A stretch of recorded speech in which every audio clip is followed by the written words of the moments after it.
Imagine watching your oppressor slowly waste away, knowing you hold their fate in your hands.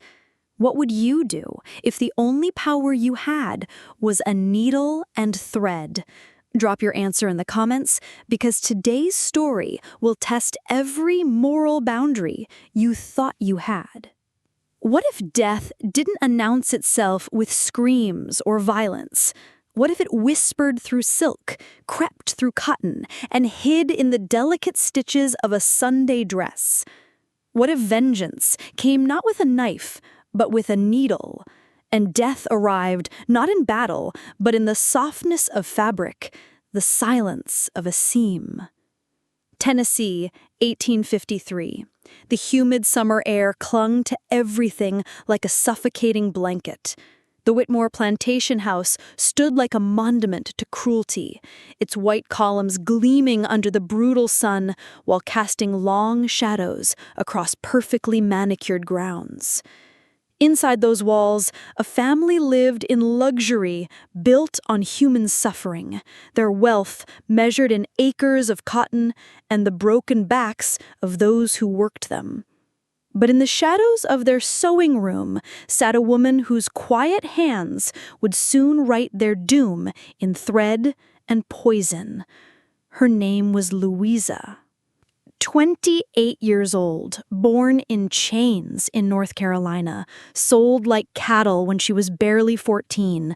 The sale papers called it a disciplinary transfer, plantation code for something much darker.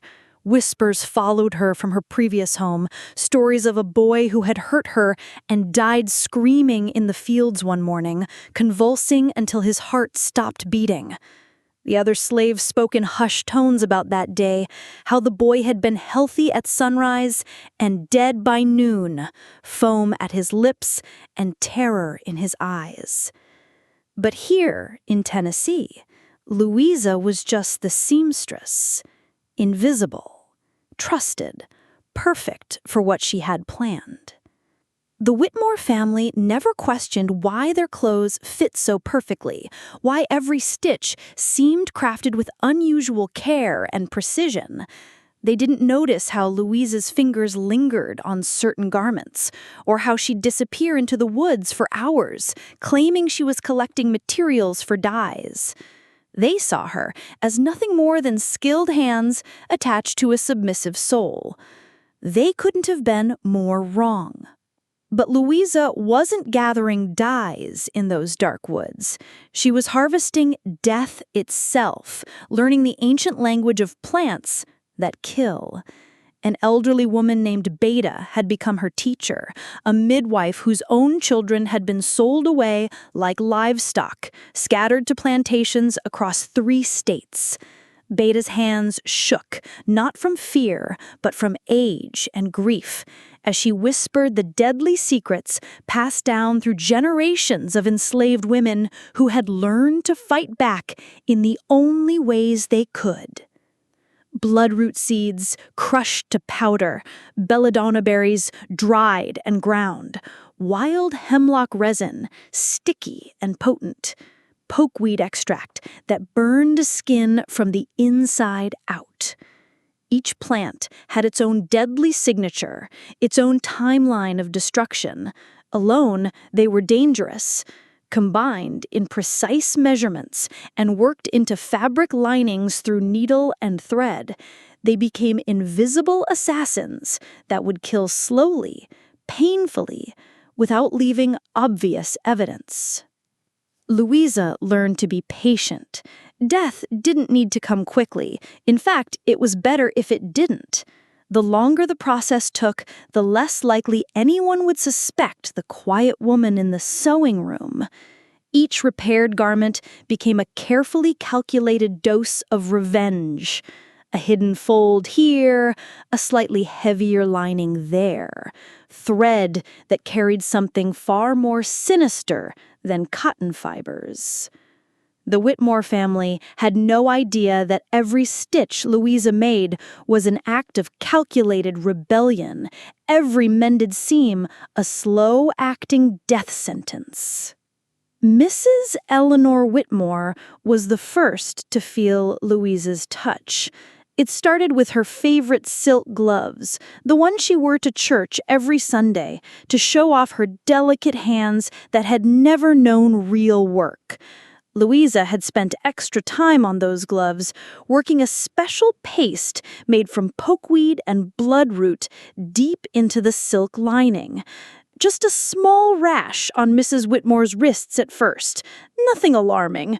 She blamed it on the heat, on mosquito bites, on anything except the truth sitting quietly in her sewing room.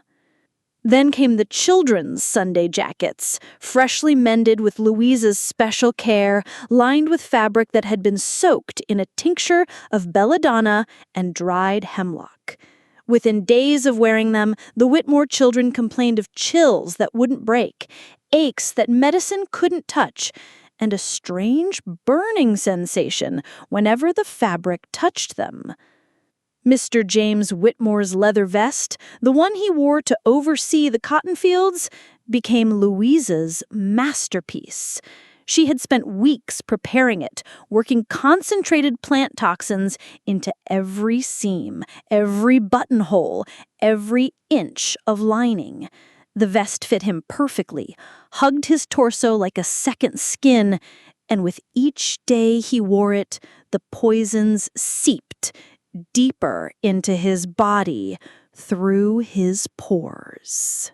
His examination began methodically. He studied the afflicted, collected samples of their blood and urine, documented every symptom with the precision of a man who had seen poison work before. But it was the clothing that drew his attention like a magnet draws iron. Every garment worn by the sick showed strange signs, discoloration along the linings, stitching that appeared slightly stiff, as if something oily had been worked into the thread. A faint, bitter odor clung to the fabric, sharp and medicinal, unlike anything that should exist in fine cotton and silk. Dr. Greaves began to isolate the garments immediately. He requested that no member of the household wear clothes prepared by the seamstress until further investigation could be completed. He spoke quietly to the overseer, then to the remaining house staff, asking careful questions about the woman in the sewing room. How long had Louisa worked here? Had anyone seen her mix unusual substances into her work? Where did she go when she left the plantation grounds? No one answered directly. Eyes turned away, voices grew quiet, but the silence itself spoke volumes. Among the enslaved community there were whispers, knowing looks, small gestures of respect toward a woman who had found a way to fight back. The pressure mounted like steam in a sealed pot. Whispers became accusations. The overseer, a cruel man whose own daughter had collapsed after wearing a shawl repaired by Louisa, demanded action. Fear had replaced logic, and fear demanded a target. They questioned Louisa in the main parlor, surrounding her with the dying remnants of the family she had systematically destroyed. The oil lamps flickered, casting dancing shadows on walls that had witnessed generations of cruelty.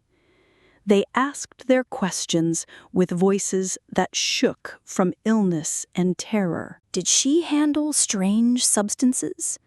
Did she poison the fabrics? Who taught her the things she knew? Where did she get the materials for her deadly work? Louisa's answer was simple, devastating in its calm certainty. None of it. She looked past their accusations, past their fear, past their sickness, as if she could see something they couldn't, some truth that transcended their small understanding of justice and revenge. Dr. Greaves collected fabric samples and attempted crude chemical tests with the limited tools available in 1853. His results were inconclusive, but troubling. He believed toxins were present, possibly derived from native plants, but the exact compounds eluded his primitive testing methods. Still, the evidence was clear enough for him to recommend immediate action. But proof was a luxury that fear couldn't afford. The remaining family members, weak and terrified, demanded immediate punishment. Some proposed whipping, others whispered of darker solutions: execution, burial alive, salt poured into the earth where she would lie. The plantation was no longer ruled by law, but by the desperate terror of people who finally understood that their victims had found a way to strike back. Then came the storm that changed everything forever. It was a violent night in late August, the kind of storm that tears trees from their roots and sends livestock running for cover. Lightning split the sky like God's own anger, and thunder shook the plantation house to its foundations. In the chaos and confusion, with rain lashing the windows and wind howling through every crack, something extraordinary happened. The storage room where they had locked Louisa, the same room where cloth was kept in bales and rats scurried through the shadows, was found empty the next morning. The door stood open, but it showed no signs of being forced. Some swore it had never even been properly locked, though the overseer insisted he had turned the key himself. Louisa had vanished without leaving a trace. No footprints in the rain-soaked soil, no broken windows, no sign of struggle or escape. She had simply disappeared, like smoke dissipating into the night air. The only evidence of her presence was a collection of fabric scraps scattered near the door and an unfinished garment, Mr. Whitmore's monogrammed shirt, perfectly tailored except for one detail. The needle was still embedded in the hem, its point gleaming in the morning light like a tiny dagger, and the thread attached to it was stained dark with something that definitely wasn't cotton dye. The manhunt that followed was desperate and thorough. Dogs were brought from neighboring counties, marshals were contacted, and rewards were posted in 3 states. They searched every swamp, every cave, every abandoned building within 50 miles of the plantation. But Louisa had vanished as completely as if the earth itself had swallowed her.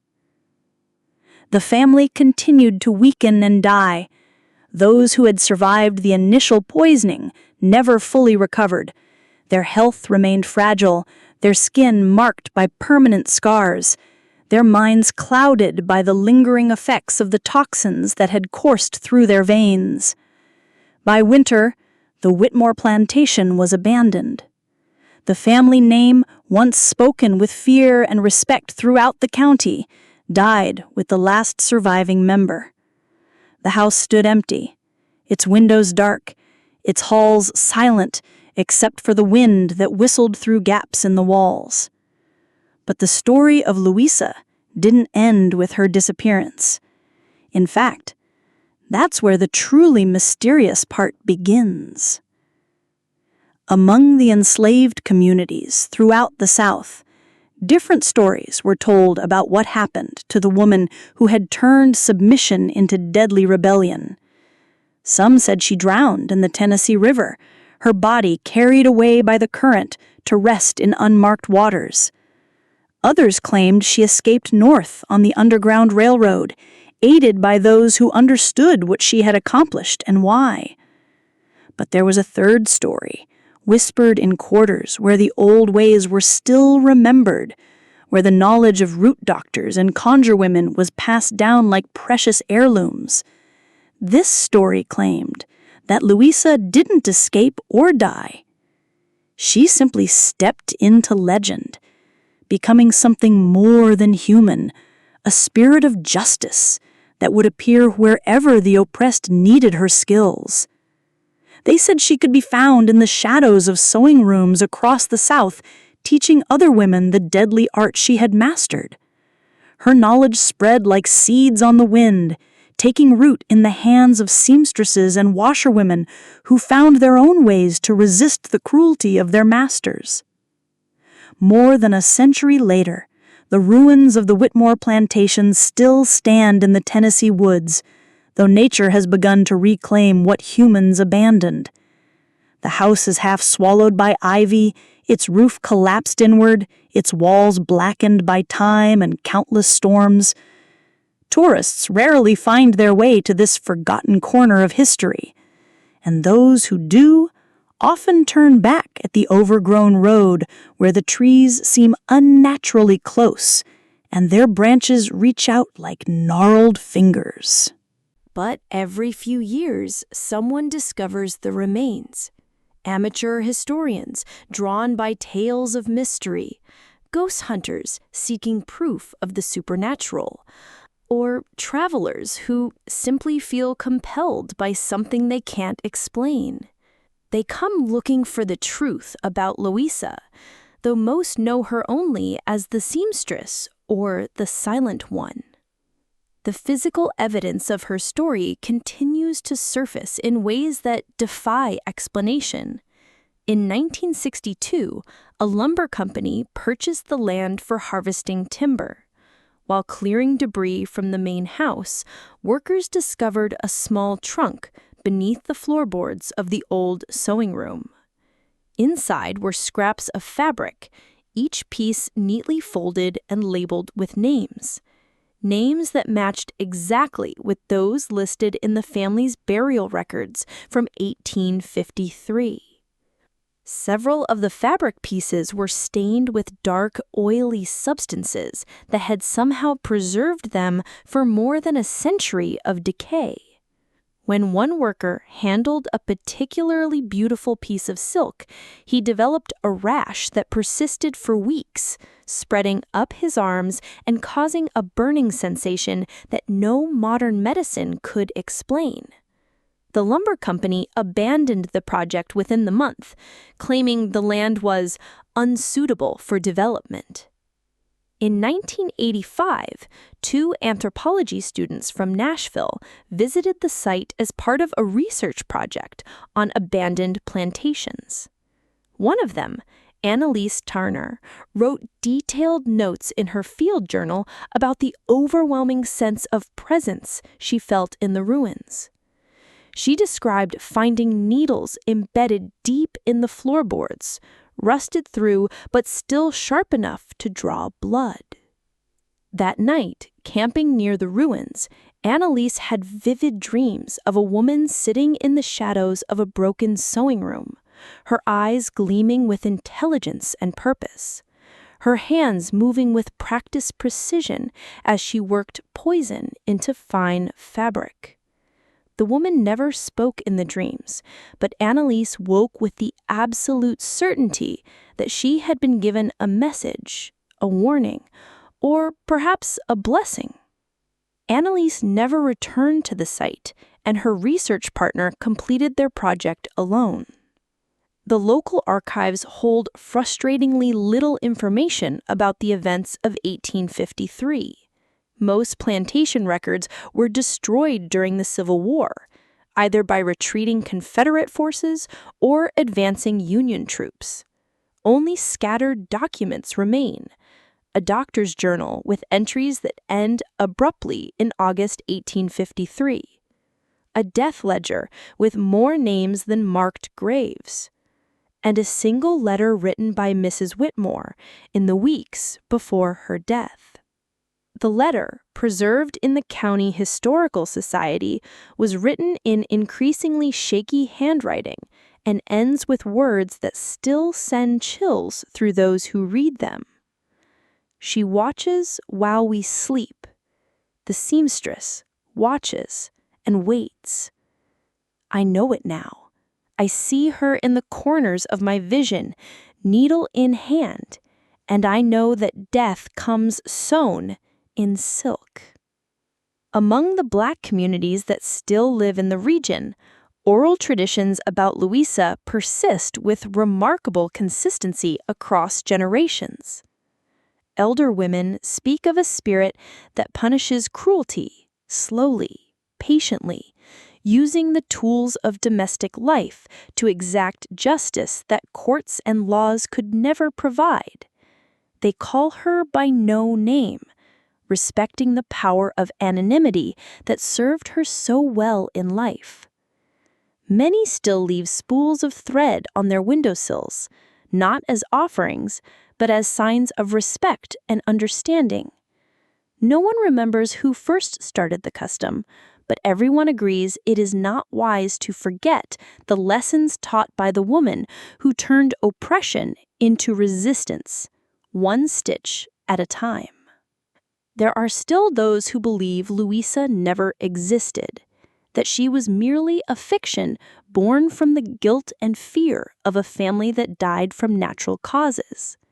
But they cannot explain the garments that continue to surface at estate sales and antique stores throughout the South. Beautifully crafted pieces from the 1850s that bear her unmistakable stitching patterns and cause unease in those who handle them. Several collectors have reported strange experiences with these items. Fingertips going numb after extended contact. Unexplained illnesses that begin shortly after bringing the pieces home. A sense of being watched while examining the intricate needlework that speaks of skill far beyond what most enslaved women were allowed to develop. No scientific explanation has ever satisfactorily accounted for these phenomena, but the stories persist with the stubborn consistency of truth. Today, if you're brave enough to venture into the Tennessee woods where the Whitmore Plantation once stood, you'll find that nature has almost completely reclaimed the land. Trees have grown through the foundation, vines cover the remaining walls, and no birds nest in what's left of the rafters. But in the ruins of the sewing room, still faintly visible under layers of dust and decay, 5 letters remain scratched into a stone foundation block. Louis.